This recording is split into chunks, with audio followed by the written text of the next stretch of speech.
Welcome to episode one. You know what? Honestly, we should just get to the point where every time we take a big hiatus like this, we should just start a new season. I was waiting for episode 100 to start a new season, but should we just start now? I don't know. Ladies and gentlemen, welcome back to the Ajay Patel show. And I got to just go ahead and start off by saying, my bad, bro. My bad. It's been 2.5 weeks and some change, and look, this is just how it happens. This is just how it happens. As soon as I sat down to record in front of this window, I got two container boxes as my desk because everyone else is using all the other desks. The sun goes away. It's raining again. Surprise, surprise. It's Houston. Apparently, this is that big ass hurricane that's going through Melissa going through and terrorizing the cities. Now, look, October gets a little busy. And I really do mean it that I appreciate you guys listening to the channel, listening to the show. I'm not sick, don't worry. Now we start off by going ahead and telling y'all what I've been up to. It's been a lot, right? October always starts with, a handful of birthdays. Then you get into a lot of the Diwali festivities. Then you get into, what this year presents, which is baby showers. Starting with Diwali. I think last time I left off, I told y'all that I had just gotten back from the baby moon. We had a little Mexico stay, got a little darker in the sun, enjoyed kicking back, having a little vacation. But honestly, it started getting to me. I flew back to California for work, and then, man, it started getting to me in my head a little bit. It's really easy to kind of always preach, turn your phone off, be a professional. Jeez Louise. It's always easy to I think I do a good job at keeping my mind in a positive mindset. Hey, you know what? You just got to do what you got to do. Just keep looking forward. Don't stop to complain. Because then you'll fall into that little hole, and then you don't know, then the thoughts start compounding, and then you just end up in this place of being miserable. You never want that to happen, right? But this past time, it's so crazy how sometimes you can just physically feel it in your head that you're getting a little fed up with the traveling. And so, man, I know people, telling me, oh, you're going to get busy once that kid arrives. But truly, I can't wait. I understand I'm not going to be sleeping. I understand I'm going to be busy. I understand I'm going to be this and that, stressed and anxious and all this stuff. But let me go ahead and tell you, I'm already that. Now then, let me go ahead and jump to wishing everyone a happy Diwali. I apologize, I'm a little late on the wishes, but what a year it's been. What a special one it's been, too, with Isha being pregnant, with us expecting our first child. And honestly, the sunglasses kind of worked because then you couldn't tell I was looking at myself in the screen, and it looked like I was looking at myself in the camera. But anyways, this year presented itself with two baby showers. My mother-in-law threw a kind of party at her house. There was very simple. There was some games. There was some just festivities, some food. It was mainly a Diwali party, but also had a little sprinkle of a baby shower. And it felt really weird to kind of have people start wishing me congratulations. It was very easy with, like direct family being like, oh, congratulations. Obviously, that you get used to that. But when you have like uncles and aunties, especially a couple months after, where you're kind of already in the mix of like, okay, this is happening. And I personally spend a lot of time not thinking about it. I get that luxury because the child is not inside of me. Right? That's why it's not we're pregnant, it's she's pregnant. But I get to kind of just keep it out of sight, out of mind. And that helps me kind of cope with it better. It may not be the healthiest solution. I'm not saying it is, but it works best for me. So that's what the healthiest solution is. Now, it felt a little odd having people wish me congratulations, because then, it makes you think about it of like, oh shit, this is happening. Everyone knows that has done this before, and maybe even if they haven't done it before, that this moment is what kind of just shifts things a little bit. You don't get to do the same things, and people that say that you can, you're lying. But you don't get to do the same things. Lifestyle changes a bit. You become responsible for now this human being's life. Now, I'm not going to get sentimental with y'all, but once again, I'm just not going to think about it. Now, this Diwali party was a fun time. It was a fun time. it's always kind of stressful trying to put together an event, because it's like, how much alcohol should I get? How much do we need to go get ice? How do we, organize everything? Are we ready to play the games at this hour? Do we got to clean up the tables and chairs? But this one, man, it was a breeze. It was a breeze. And honestly, it's just because I wasn't that involved. I wasn't that involved. And that is because for the first time ever, I bought a car. I bought a car. And when I say I bought a car, I just mean I just did the physical act of buying a car. It's Isha and I's car. This isn't just my car. This is, what we are calling our family car. Our family car that will last however many years, that we put the stroller in, that we put the car seat in, that we go to the hospital visits in, maybe, in 20 years time, 18 years time, that this car then goes to the child. This is our first family car. Now, let me go ahead and tell you a quick little 30 seconds about buying a car. Come to me. Come to me with I think I got it down. This was my first time ever actually going to a dealership and shopping for a car. In the past, I've only had one car, and my dad gave it to me when I was probably about 18. So yeah, my parents gave it to me when I was 18, and it was a Mitsubishi Lancer 2011. Looks just like the one in the movies, you know what I'm saying? Now, don't get me wrong, it was a V4. It was a V4, and that bitch struggled to get on the highway. Ooh, it would growl, but man, it wasn't moving much. But that was the car. That was the car through high school. That was the car through college. That was my car, boy. Obviously, I left it behind when I moved to LA. We had Isha's car there. We just ended up using that. Now, when I'm in LA, I'm still using that car. So we needed a car for Houston. How can you get around Texas without a car? So, starting with the dealership visit number one. I went there. We sat in one car, and Isha was already over it. She automatically just went to, you know what? We should just buy a Tesla. And I was kind of against it because I don't see the point of having, two of the basic Teslas. If you end up getting like one of the superior ones, right, whether you get the X or the S, and then maybe you complement it with the 3 or Y as background, I kind of get it. But having a 3 and a Y just doesn't really make sense to me. The drives are exactly the same. Everyone's flying around in the back because there's no fucking suspension in there. It just didn't feel like the right move. Now, the original idea would be, okay, we'll go to Honda, we'll go to Toyota, and we'll go to Mazda. We're going to shop for the Honda CR-V, we're going to shop for the Toyota RAV4, and we're going to shop for the Mazda CX-50. We're going to go into all three of these dealerships, no problem. We went to Honda, and the search was over. I think we quickly realized how much appetite we really had for, in-depth car buying, especially because I was trying to do this shit fast. I was trying to do this shit within 3 days so then I could go back to work and, just have it done. Have it done. That's the most important thing. It's like, you know what? Maybe I didn't make the greatest decision, but I'm done. The decision has been made, though. Now, I don't have a lot to share on the experience unless, like you and I are talking like in person, but the main thing comes down to after you find a car and you do the whole nonsense of like, can you get another $1,000 off? Can you do this? Can you maybe add this? And, oh, what about the warranty? It all just kind of comes down to whether you lease or buy it. And everyone and their goddamn mom was telling me to buy it. Now, there was something deep inside of me that I kept saying lease it just because of the lower monthly payments, the lack of commitment. I could give this thing back and then I could, maybe change to another car. Who knows? Maybe in a couple of years, I need to get the minivan. I need to get something a little bit bigger than this CR-V, right? The intermediate SUV may not be suitable for that life, especially when I have my brother-in-law who is now expecting a third child, right? They've already raised 2 kids up to, 7 and 3, whatever the ages are. They've lived through this. They know, hey, you know what? You're going to need a bigger car. You're going to need something bigger than that intermediate SUV. You're going to need something with a third row.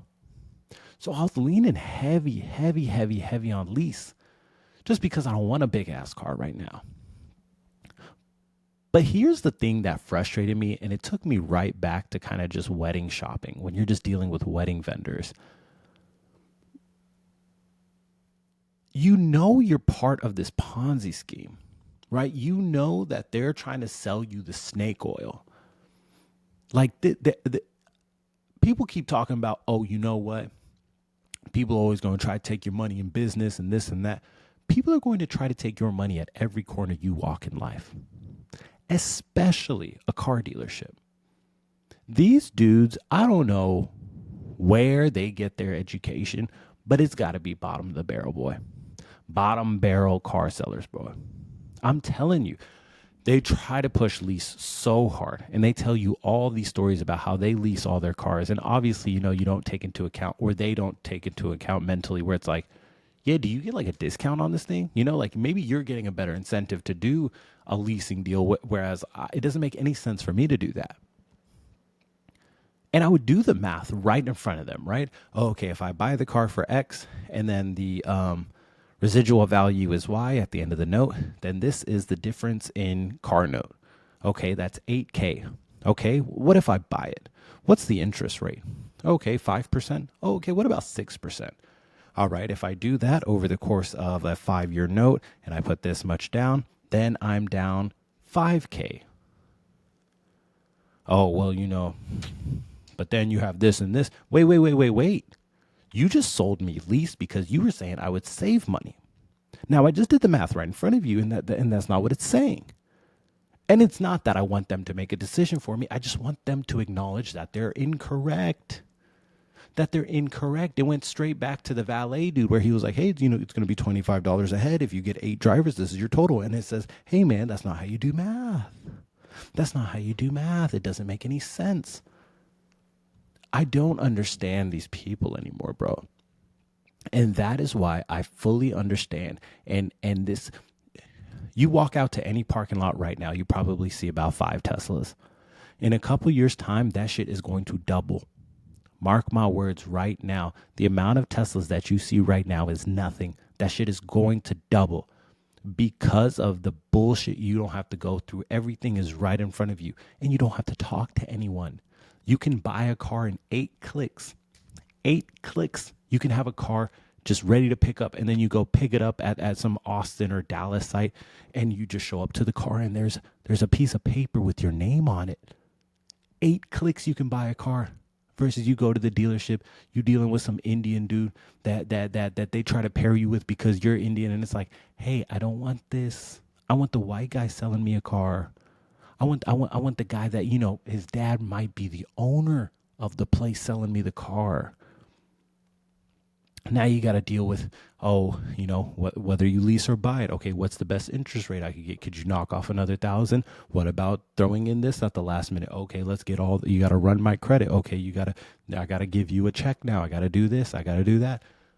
8 clicks. 8 clicks. The number of Teslas you're going to see in the next 5 years is going to double on the road. 8 clicks. Now coming back to my personal thing. We ended up buying a car. We ended up buying a Honda CR-V. And I kind of like it. I kind of like having the gas guzzler. You know what I'm saying? It's a little hybrid action. I like going up to the Buc-ee's, parking in front of the pump, going inside, using the restroom, grabbing a bag of Ruffles, the fountain drink of Coke, going back to the car, loading the gas. 5 minutes, I'm back on the road. Tesla, you can't do that. You got to sit there. 20 minutes later, you get a full charge. Then you're back on the road, and the Teslas aren't good for distance. Well, you could get the long range. The Teslas aren't good for distance. I've been putting miles on a Model 3 for years. Don't forget, I was driving from Culver City to Irvine, an hour down to work, an hour and a half back up to work every day. You know how much I was charging? I was spending $100 a week in charging and tolls, but mainly charging and tolls, but still. And so I'm coming back to it's been an eventful couple of weeks. Back to the Diwali party we go. Now, one important thing that I want to give myself a pat on the back for. I was in charge of hosting the games. And your boy was feeling a little low on energy. So I go to the garage, take a little edible action. All right, here we go. The showman is back inside me. Popeye just had his spinach The blood is flowing. The muscles are back up. I'm alive. Here we go. The Steve Harvey in me, the Nick Cannon in me is just back alive. I'm ready to host this show. And we put on such a great bingo game. Oh my gosh. Bingo never does fail. Bingo is an amazing game. We got old people participating. We got young people participating. There is no middle ground, right? It's not like Flip Cup where old people are like, what is this? What is this? Why are you guys drinking so much? Bingo is a nice, innocent game. We did a little bingo action. Now people go to dinner. I set up this freaking candle game. I set up this candle game I saw on TikTok that we found on Instagram, where there's a table. You line up a bunch of tea light candles, and then you stand at the end and you blow and see how many you could blow out at a time. Now, look, me just saying it out loud sounds corny as hell. Sounds stupid as fuck. If you went to a party and someone said, yeah, we're going to blow out candles, you'd say, whose birthday is it? They said, no. I have a bunch of tea light candles lined up on a table. I set up this whole table. People came back from dinner, and I was just staring at the table. I have to get ready to host this next game. And let me tell you, from the greatest call of all time, I killed the game. We took the table immediately out of there and skipped to the next game. It's an important thing to realize for people that are hosting games or hosting parties is you have to understand the crowd size. How do you get old people involved? How do you get young people involved? It's not even games. It's everything. Wedding emceeing, wedding speeches. You're not talking to just the 18-year-olds. You're not talking to just the people your age. You got to entertain these old people. Everybody wants a show. And the most important thing about that stupid-ass candle game, there's a such thing as apartment games, right? You host apartment games, and then there's big-time games, right? The bingos, the family feuds, the trivias. Those are the ones for the big parties. Small ones you could do Ride the Bus, Blackjack, King's Cup, Rage Cage, Code Names. Blowing out the candles, forget those Instagram games. Stick to the classics. Now we keep it going. 17 minutes of just what I've been up to. 17 minutes of just, hey, I'm sorry I've missed almost 3 weeks. We had the baby shower, the official baby shower, right? The one that the mother-in-law of the baby bearer holds. So AKA my mom holds. I don't know. I'm out of practice a little bit. It was a great time. It was very, very back to doing a puja and just sitting there and, okay, you know what? You just do this. Do what the Maharaj tells you to. Okay, put flowers there. Okay, I put water here. Okay, I do this. I do that. And I do like a sense of religion more than I have in the past. I think when it starts pertaining to your life a little bit more as you get older, I do think there's a level of buy-in that's there with it. I wasn't the biggest person into some of these things growing up, right? My mom would always tell us we have to do this puja, we have to do this. And I would just do it, right? I would just sit there and do it because it's like, all right, so what my mom said to do is what I'm going to do. Now you sit there and it's like, oh, that's pretty cool. Like you start understanding it a bit more. And maybe it's just a general level of curiosity on my part. Now, the one thing I will say, as amazing as this event was, and I am grateful for everyone that came out, I'm tired of hosting or not being a part of, that's a little deep, but family functions. The family functions, especially when you've compounded that in the same year with having a wedding, it's just a lot. It's just a lot. When you're trying to balance work, a personal life, a social life, and, whatever else you're trying to squeeze in there. And then on the weekends, you're planning, oh, okay, how many tables and chairs? Okay, how many enchiladas do I need to order for the night before? How do we do this? We got to do this. We got to take all this stuff in the car and take it to the venue, unload it. Okay, we got to tear that shit down now. Oh, we got to, get it. We got to make sure there's dessert. Does this place have a freezer? We got to coordinate with the person. What time can they let us in? Where can we change? Do I get to go change in the parking lot? It's all this stuff that I've just enjoyed. And I think I've said it on the podcast more and more, where it's just like, I enjoy this level of peace more than anything now. And anytime that peace just kind of goes a little off the rails, it hurts a little bit. Not hurts as in like, oh, my feelings hurt, but it's like, I feel like I'm not used to this. If you live in a village or in a house of chaos where people are yelling at each other, you're doing a lot, this and that, and you stay busy, you stay kind of like, what's it called? Engaged. I'm thinking of like not amplified, whatever the word is for being, kind of active, for being on. When you don't do that, or when you do that a lot, it's nothing, right? You're used to it. It's what you expect. It's almost what you're comfortable with. You almost get weirded out when there's a level of peace. But when it's just you and your wife living in a house, sure, she's pregnant, but you don't have to really consider a lot of people's opinions. You don't have to take into account, oh, we got to cook for this many people. Oh, we got to, make sure the place is always tidy. We got to make sure the place is spotless. You get to a sense of peace. And I do think that's a newer generation thing where we've kind of we've taken more emphasis on self. We've taken more emphasis on, what? I'm not going to make everyone happy. I'm just going to focus on me, my person, and then my house. And if I can prioritize those three things, then yes, things will take a back seat. And with these family events, as much as I love getting together, right? I love having everyone in the same room again, because it's just like, if we don't have these things, then we're probably not getting together. With schedules what they are, with people kind of like, how the mass migration, if people have moved out into different cities, different pockets. If someone lives in McKinney, Texas, I'm not going to go see them. If someone lives in Rockwall and I live in Irving, I'm not going to go see them. My friend Kristen lives in Richmond, Richmond, Houston. I'm not going to see him that often. It just is what it is, right? So that's why these family functions are a good time, where it's just like, I see the value in it, but man, the stress that comes behind it, it's something else.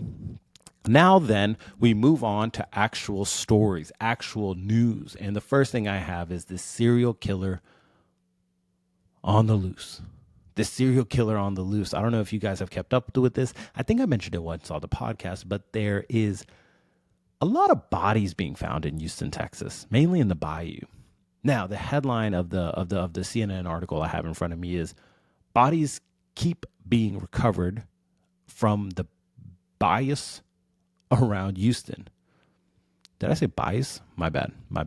Ignore that. I'm not even going to cut it. Just don't make fun of me. Bodies keep being recovered from the bayous around Houston. Why officials are convinced it's not the work of a serial killer. This was published on October 27, 2025. Now, before we look at the article, here's the thing. It started with 3 or 4. 3 or 4 bodies were being found in the bayou. And this is people that were missing. There wasn't really a cause of like, oh, people are just killing themselves in the bayou. More than likely, they're being killed and their bodies are being dumped in the bayou. And the bodies are washing up to wherever bodies are being found. Then it got to like 7 or 8. Then it got to 7 or 8. And then it becomes like there's like a serial killer, right? That's where your mind just goes immediately. As someone that has watched plenty of episodes of Criminal Minds, that's where your mind goes. And in any small town, right? If you were in some type of small town, let's say a Paris, Texas, even a Waco, Texas,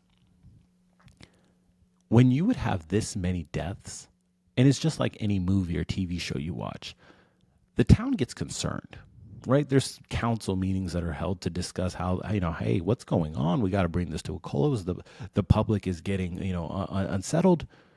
They're not going to keep going outside. They're not going to shop at the local stores. The economy is going to start, just coming to a halt. There's a sense of urgency. There's also a sense of panic. But when you live in a city as big as Houston, Texas, oh my gosh, you read the stories. Oh, 2 more bodies found in the bayou. Oh, what? The Houston Rockets lost about how much? Huh? Oh, what? There's a new bar that opened. Musafir has new pani puri entrees? You see what I'm saying is the attention span when you're in a big city. Things just disappear within seconds. But now we're getting to the point where when the bodies start getting to 20, you get a little panicked. Who the fuck is honking? Now then, The article writes, Houston Mayor John Whitmire was frustrated as he stood in front of the cameras alongside the police chief last month, trying to dispel the rumors that have cast a veil of anxiety over the vast network of bayous that crisscross his city.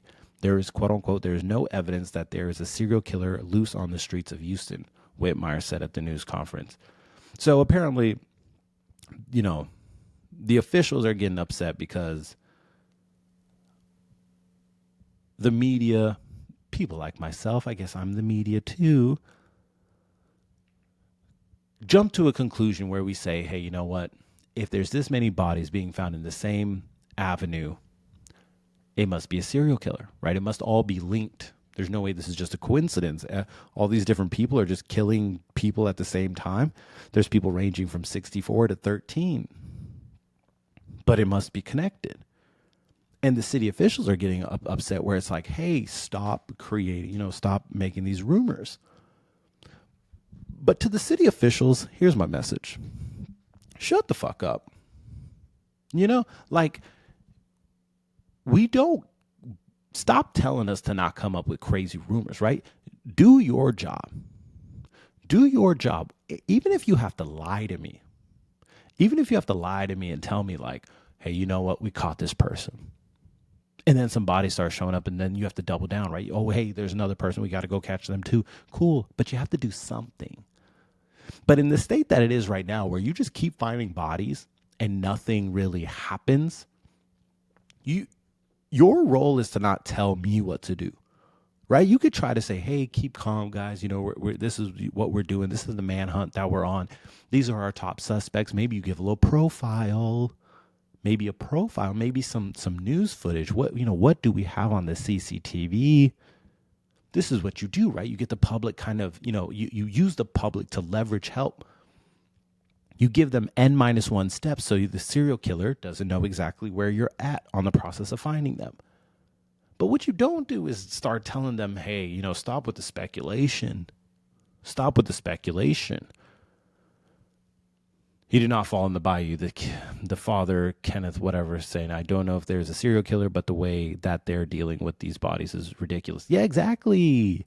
Exactly. Thank you, father of the person whose child died. That's what I'm saying.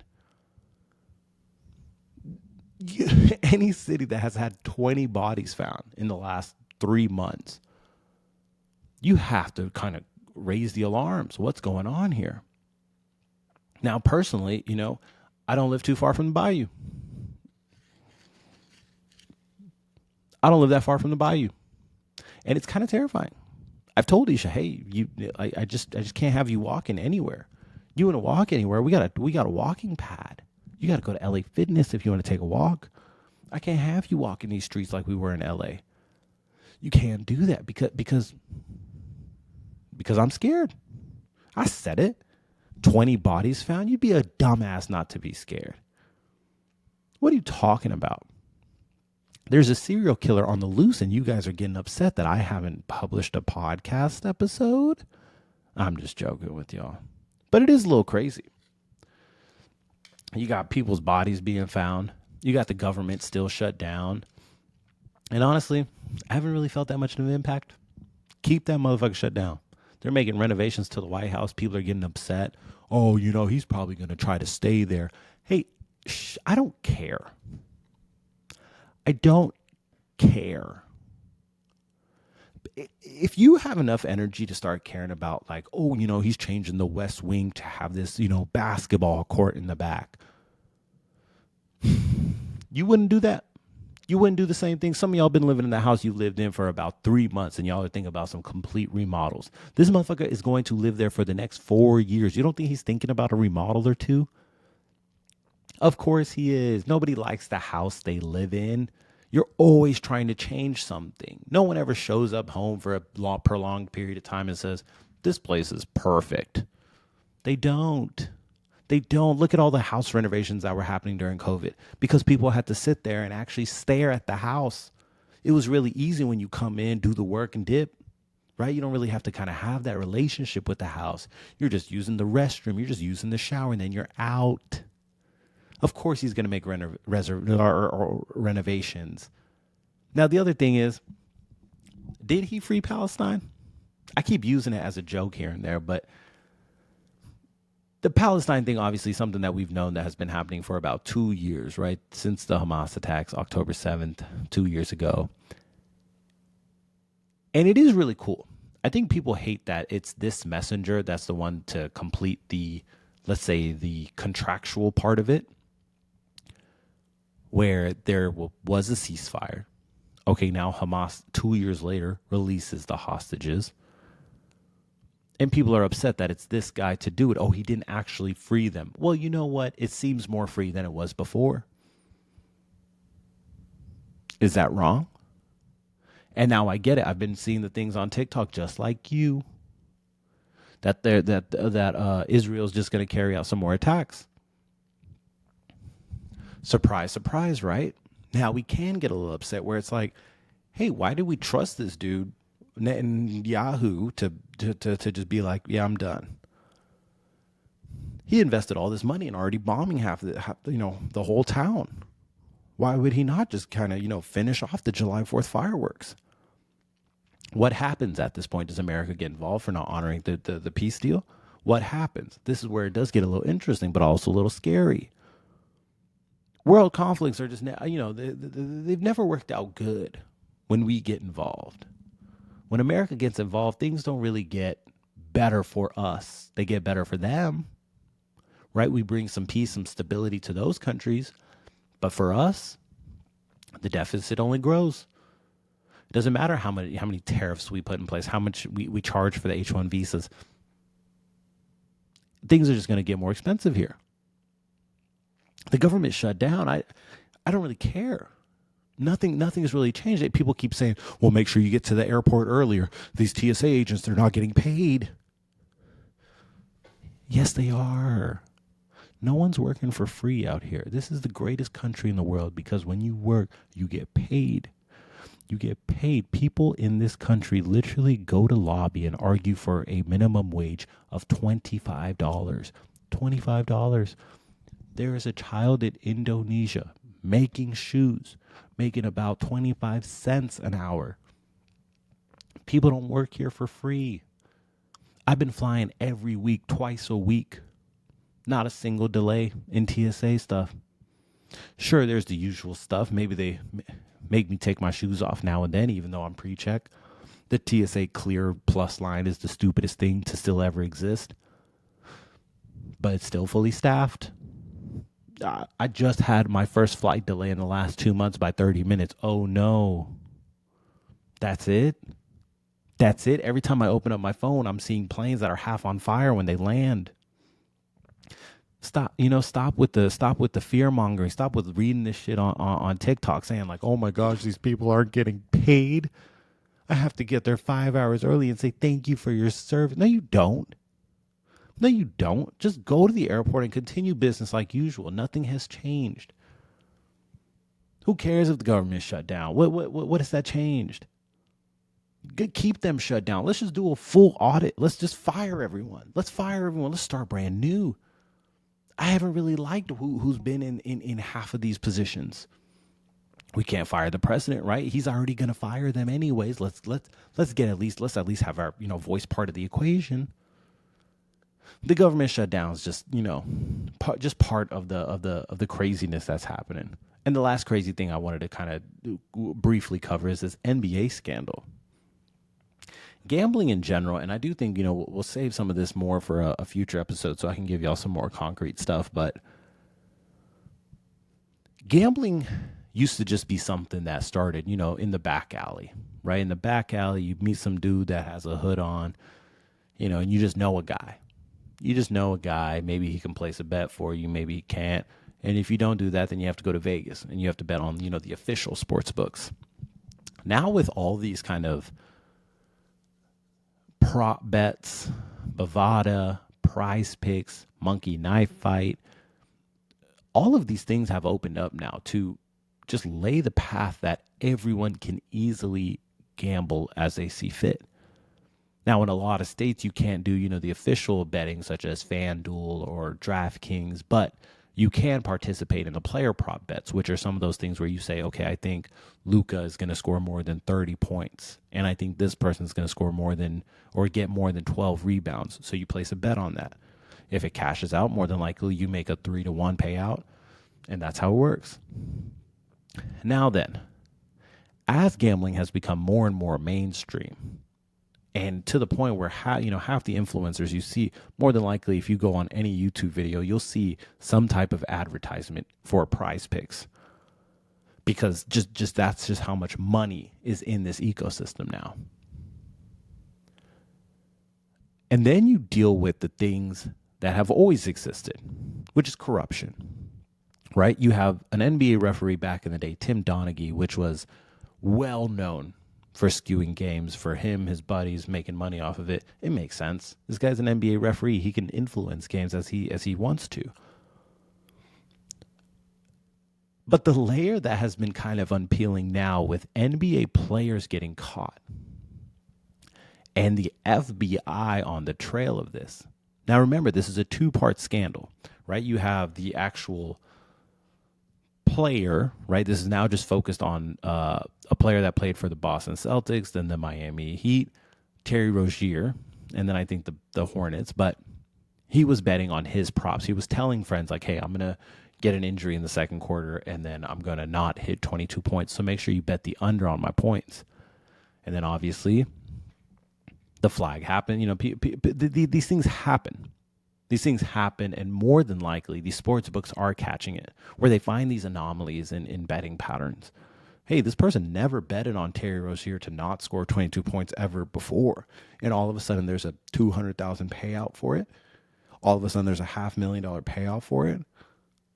Wait, and then you double click on it, then you find out what actually happened. The other piece is this illegal gambling ring, right? This whole, people were using X-ray sunglasses, tables, heated, cards, marked cards, and all this stuff so people can see during a poker game, I can see that person's cards. Automatically have an advantage. You're bringing money back into the house, right? Incentivize winnings, where it just keeps it into circulation. You're taking people's monies left and right. That's the piece that more of the Chauncey Billups and this whole Italian mob piece is tied to, which is kind of making its wave through, where it's like, hey, how deep does this go? How many people are actually involved in this illegal gambling ring? There was a lot of stories and, cliff surfacing now where these people are just kind of talking about, I knew this NBA player and he would tell me about this games, and he was like, it's definitely rigged. This is 2004. Sorry, not 2004, 2024, right? Last year. And now now it's surfacing.